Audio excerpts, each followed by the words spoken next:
Svetové dni mládeže v Krakove, cyrilometodské slávnosti, pokračovanie reportáže zo Svätej Zeme či pozvánka na Trojmedzie.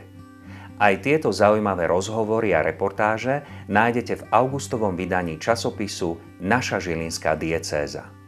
Svetové dni mládeže učia žiť milosrdenstvo a aj z našej diecézy vycestovalo 190 mladých pútnikov na 31.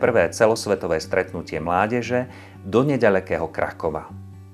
Prednášky, workshopy, modlitbové večery, sväté omše, detský program i program pre mladých.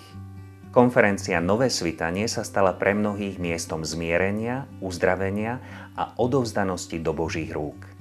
V minulej časti našej reportáže z Izraela sme putovali po Chrámovej a Olivovej hore. Tentoraz púť povedieme za ostnaté ploty Jeruzalema a navštívime Nazaret, Galileu, Genezaretské jazero, Qumrán či Júdsku púšť.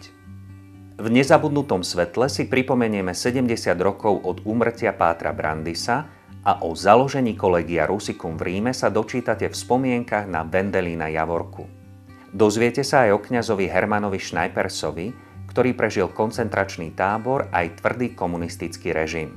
Začiatkom júna tohto roku zomrel vo veku požehnaných 102 rokov.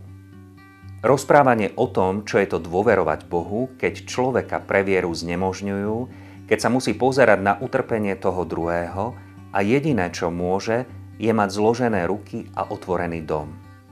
O tom, že Boh má moc všetko príkorie zmeniť na požehnanie, nám porozprávali manželia Tichý z Byčice.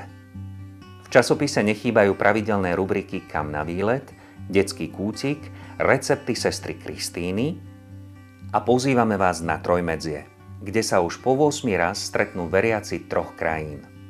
Tešíme sa na vás a prajeme vám požehnané prázdninové čítanie.